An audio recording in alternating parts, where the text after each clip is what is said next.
Have you ever looked around your home and felt overwhelmed by the clutter? If you nodded your head, then this video is for you. Today we're diving into the world of virtual home organization. Clutter, it's more than just an eyesore. It can actually affect your mental health and your productivity. It's like a cloud of chaos that hovers, making it hard to focus or find things when you need them. But don't worry, there's a solution. In this video, we will guide you through the process of decluttering and organizing your home. And the best part is, we'll do it all through video consultations.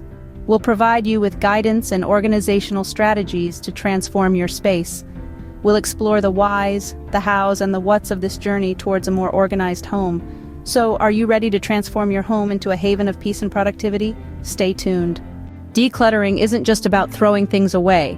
It's about making room for what truly matters. Imagine a desk, overrun with papers, books, and miscellaneous items. It's hard to focus, to find anything, or to even begin a task. This is a physical manifestation of clutter. Now transpose this image to your mind.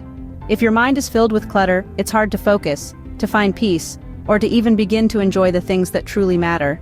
Decluttering, at its heart, is about clearing out the unnecessary, the distractions, the things that no longer serve you, to make space for what does. So, what's the difference between decluttering and organizing? Well, decluttering is the process of eliminating excess items from an overly crowded place. It's about reducing the number of items in your space. On the other hand, organizing is about arranging the remaining items in a systematic, easy-to-find manner. Picture this. You have a box filled with different shapes and sizes of rocks. If you organize it, you might group the rocks by size or type, but the box remains full. If you declutter, you remove some rocks entirely, making more room in the box. The process of decluttering comes before organizing. It's about deciding what rocks or items are worth keeping in your box, or space. The importance of decluttering before organizing cannot be overstated. It's like trying to fill a cup that's already full. You need to empty it first before you can fill it with something new. Decluttering is that process of emptying the cup, making space for the new, the valuable, the meaningful. It's about removing the old coffee stains and leftover tea before you pour in your fresh morning brew. And it's worth noting that decluttering isn't a one-time event. It's a continual process, a lifestyle choice. It's about regularly assessing what's in your space, what's serving your needs, and what's just taking up room. So as you embark on your decluttering journey, remember this. Decluttering isn't about loss. It's about gain. It's about gaining space, gaining clarity, and gaining control over your environment. Remember, decluttering paves the way for effective organization. Every great endeavor begins with a plan. And the art of decluttering is no exception to this rule. Think of planning as your roadmap to a more organized home. It's your guide, your blueprint. It's where you get to decide where to start and what to do. Without a well-thought-out plan, the process of decluttering can quickly become overwhelming, and you might find yourself surrounded by more mess than when you started. So, where do you start? Start by creating a list of areas in your home that need decluttering. It could be the garage that hasn't seen a car in years, the closet that's bursting at the seams, or the attic that's become a dumping ground. Write it all down. This gives you a clear picture of the task ahead and helps you to stay focused. Next, prioritize your list. Not all clutter is created equal. Some areas might be more cluttered than others, some might be more stressful to tackle, and others might just be easier to start with. The key is to start with what feels right for you. If tackling the most cluttered area first gives you a sense of accomplishment that fuels your motivation, go for it. If starting with the easiest area helps you ease into the process, that's perfectly fine too. Setting clear, achievable goals is another crucial aspect of planning. Instead of vague goals like, I want to declutter my home, aim for specific goals like, I want to declutter and organize my garage by the end of the month. This gives you a clear target to aim for and makes the process less daunting. Remember, decluttering is not a sprint, it's a marathon. It's about making consistent progress, not achieving perfection overnight. So, be realistic with your goals. Set a pace that works for you, and celebrate every small victory along the way. With a solid plan in place, you're ready to start decluttering. Now comes the fun part, decluttering.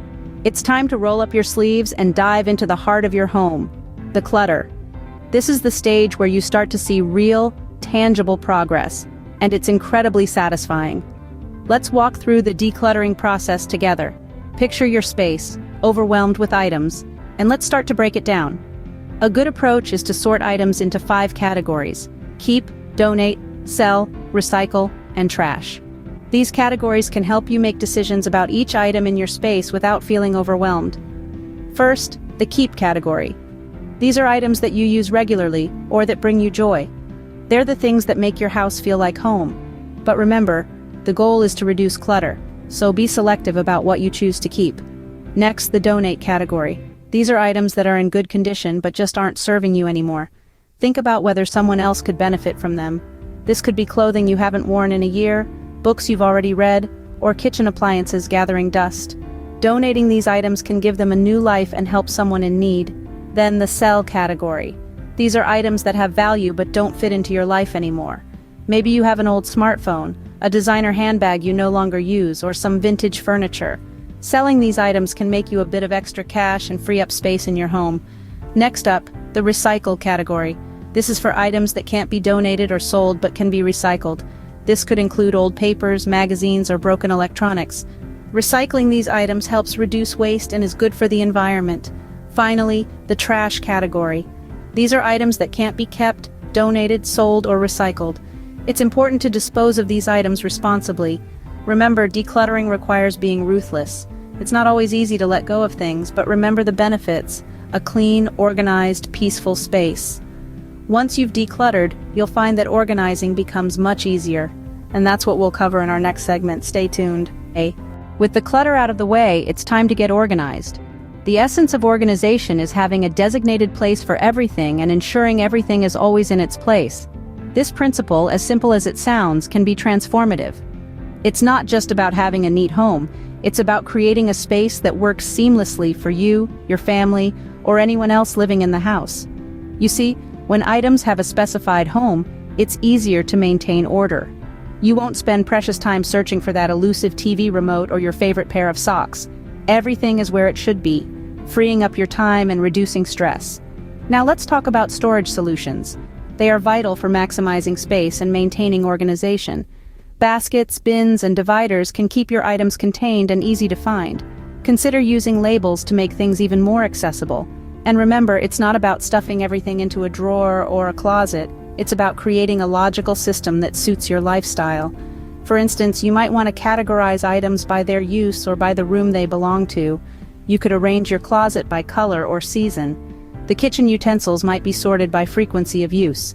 The possibilities are endless. The key is to create a system that feels intuitive to you. Now on to maintaining this organization. It's not enough to arrange everything neatly once. Organization is a habit, a continuous process. It's about putting things back in their place immediately after use. It's about regular decluttering sessions. It's about being mindful of what you bring into your home. And finally, don't be too hard on yourself. It's okay if things get a little chaotic from time to time. Life happens, but with a solid organization system in place, it'll be much easier to get back on track. Remember, the key to staying organized is regular maintenance. So embrace this journey with patience and persistence, and soon you'll have a home that's not just tidy but also beautifully organized.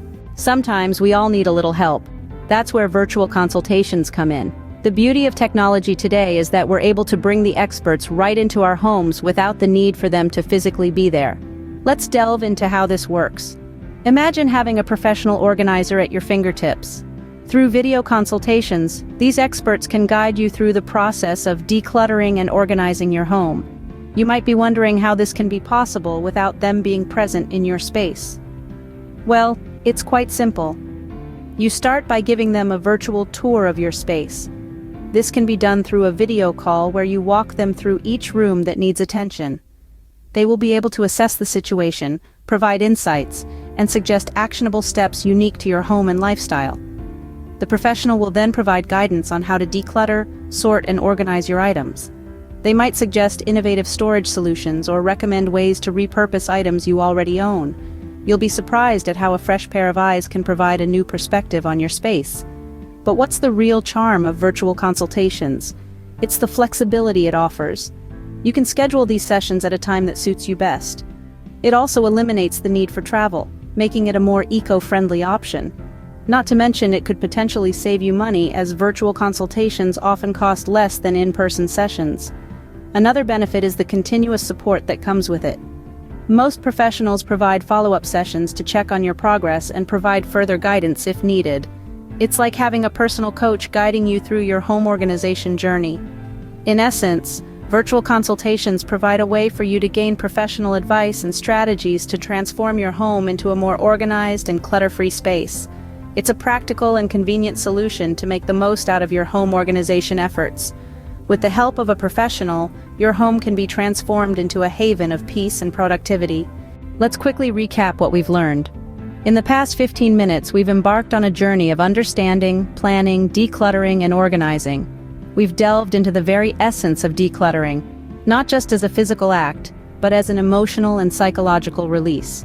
We've seen that decluttering isn't just about getting rid of things, it's about creating space and letting go of what no longer serves us. From there, we transitioned into planning. We discussed the importance of having a clear vision and a solid plan before embarking on our decluttering journey. We learned that having a plan not only makes the process smoother, but it also helps us stay focused and motivated. We also learned that the plan should be flexible, allowing for adjustments as we go along. Next, we dove into the nitty-gritty of decluttering. We explored various strategies for decluttering, such as the 4-box method and the KonMari method. We learned that while decluttering might be challenging, the rewards are immense, a more spacious and harmonious living environment. We then moved on to organizing. We discovered that organizing isn't just about arranging things neatly, it's about creating a system that works for us, a system that makes our life easier and more efficient. We learned that every item should have a home, a place where it belongs.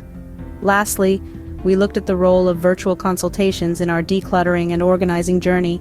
We learned that a virtual home organizer can provide valuable guidance and support throughout the process.